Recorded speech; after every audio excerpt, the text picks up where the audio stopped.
want to contravene and take what we got off the screen. I kinda like the old routine.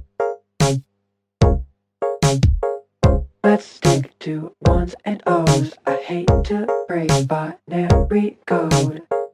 We'd make the system overload. I can't decrypt it all, but our software's uncompatible. Pick your season or occupation. It's time to send in your application. Get to know your short-term friends you only talk to till summer ends. The best way to spend your day in it when you're only making $10 every 60 minutes. Let's clock out, you and me, wander around West County. Take my hand, shop and see, only get paid hourly. We can carpool, I can drive, listening to Jackson 5. We can make it.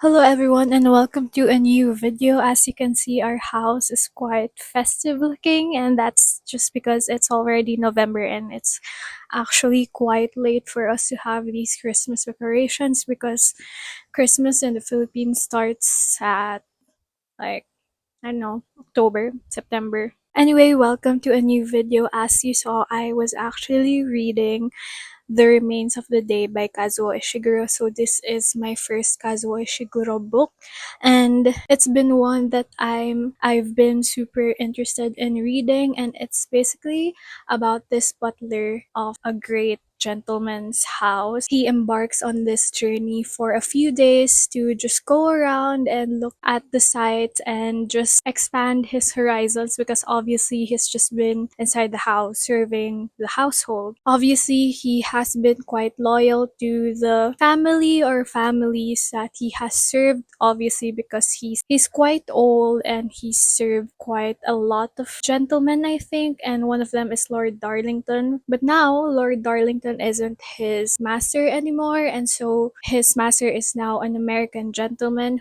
who has different values and different traditions, just different behaviors in general to how he was used to when it came to serving the previous owners of the house, I guess. It's quite a unique and just very specific type of story, and it just called to me. It's a story that I'm actually really interested in reading. When I heard about this book, I actually put it in my priority shelf, and I've been waiting to buy this book for a few months now, I think, and I just got to around to buying it because it was on sale, and I'm so happy. Obviously I'm reading still a lot of books and I've been mood reading, but I just wanted to read this today and get coffee. There's this new coffee place here in our town, and it's actually like a franchise, I guess you could say, and it's Pickup Coffee. And the only Pickup Coffee I've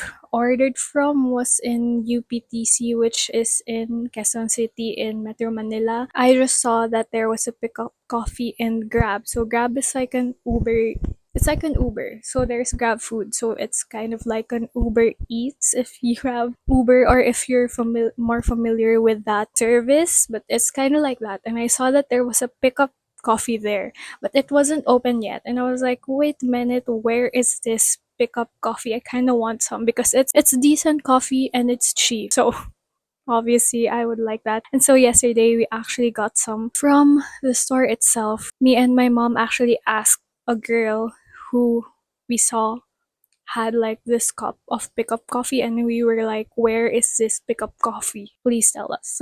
So we got some of that, and today I just dropped off my uncle, my mom, and my dad in a resort because they had a meeting, they had an appointment, and yeah, I just read the prologue of The Remains of the Day, and I'm guessing that this will be one of my favorite books ever, just because it's so cool. And yeah, very excited to read this. When I wake up in my bed, same old roof over my head, you will never hear me complain.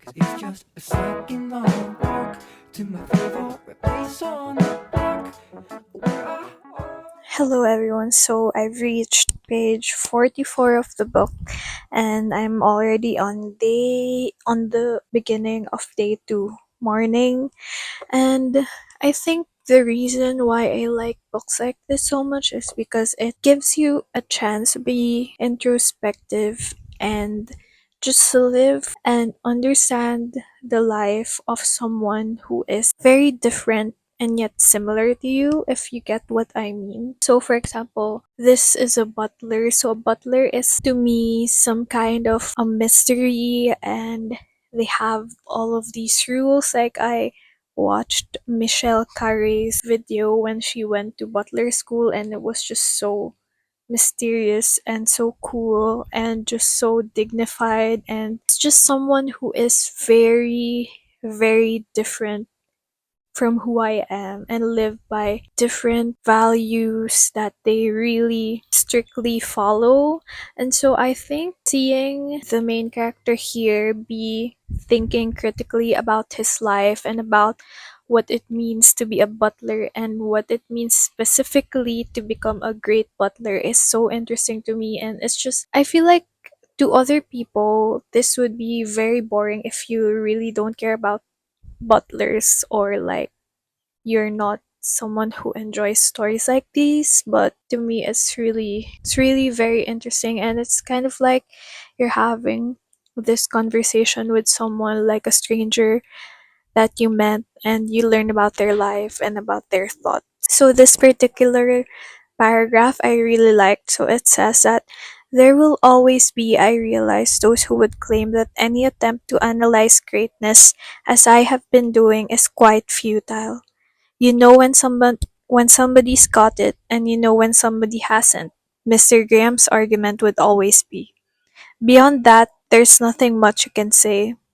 But I believe we have a duty not to be so defeatist in this matter. It is surely a professional responsibility for all of us to think deeply about these things, so that each of us may better strive towards attaining dignity for ourselves. Like, you can take things from another life and just another type of person and apply it to your own life and think about your life critically. And for example, if you are a person who is like me and is involved in the field of environmental planning, so you just kind of think critically about the things that might not be qualities of a great environmental planner. And like, it's something that's so hard to actually quantify or qualify, just as Mr. Graham has said, that sometimes you just think that somebody's got it and somebody hasn't. But the argument of our main character is that it's our responsibility to know what makes that kind of person great, so that we ourselves can improve and reach that standard. Yeah, it's just cool. I know it's like far fetched from the actual text, but just running you through the thoughts in my head as I read this, and why I think that it's very interesting to read stuff like this.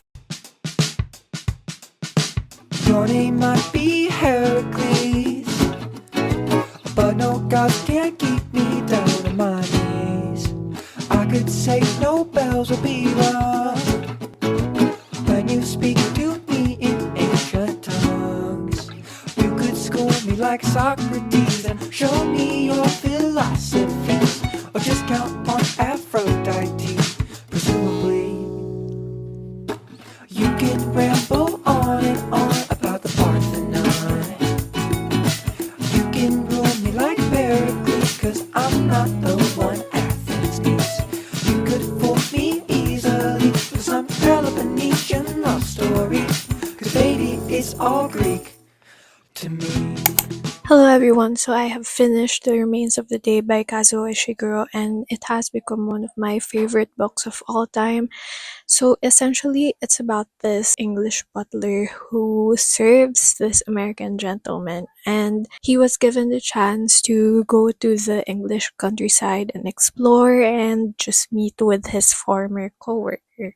So this story deals with his main kind of two regrets in life, and as he journeys through the countryside in his lovely vehicle that was provided for him by his employer, he begins to think about life and just think about the things that happened when he was particularly employed by Lord Darlington. So Lord Darlington was an English gentleman who was of course his former employer, and the book tackles mostly the time like at the end of World War One and perhaps the beginning of World War Two as well. So it goes through those important points of history in the eyes of this English butler, and it just gives you some perspective as to what happened and the events that contributed to a lot of what had happened in those times. So I actually didn't know that this was a book that would tackle World War One, but then I got to this passage that mentioned Versailles. I don't know if I'm pronouncing that correctly, but immediately what went through my mind was the Treaty of Versailles, which is one of the most important treaties or one of the most important occurrences or events in world history.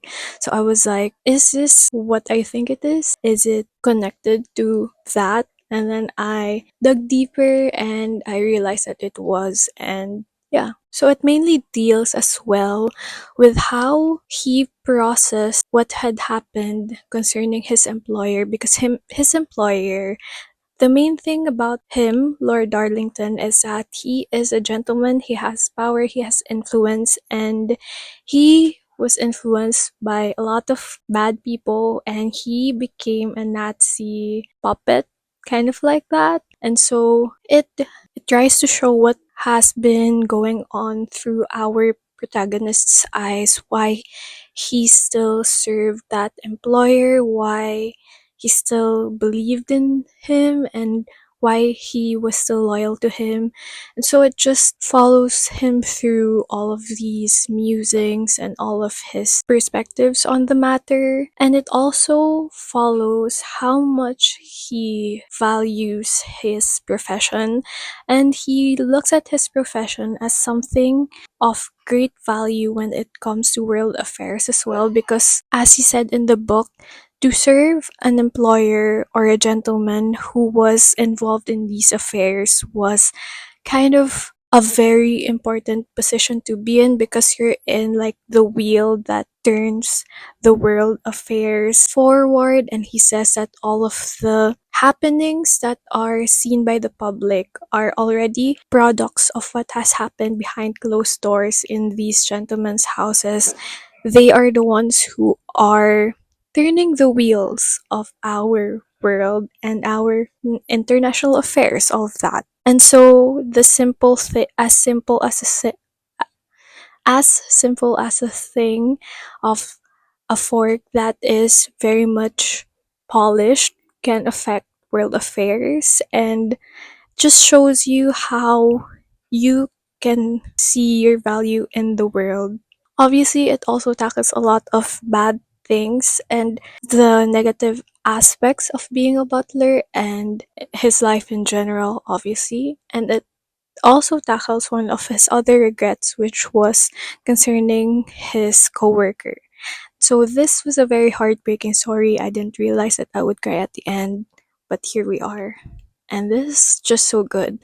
It's a book that you really can't spoil, because even though you already know about it, I think you'd still enjoy it. It's not really that plot driven, I guess. It's just musings, and it's just a very enjoyable read in general. And then, as you saw, I've also been going through Emma, and I have only these pages left, and I'm still enjoying it. I'm taking my time, and yeah, I'm finding I actually appreciate the characters more in the book, obviously, because we have a lot more material to go through and just events and thoughts. Because obviously, this book contains the thoughts of our characters and kind of how they think. Obviously, those are thoughts.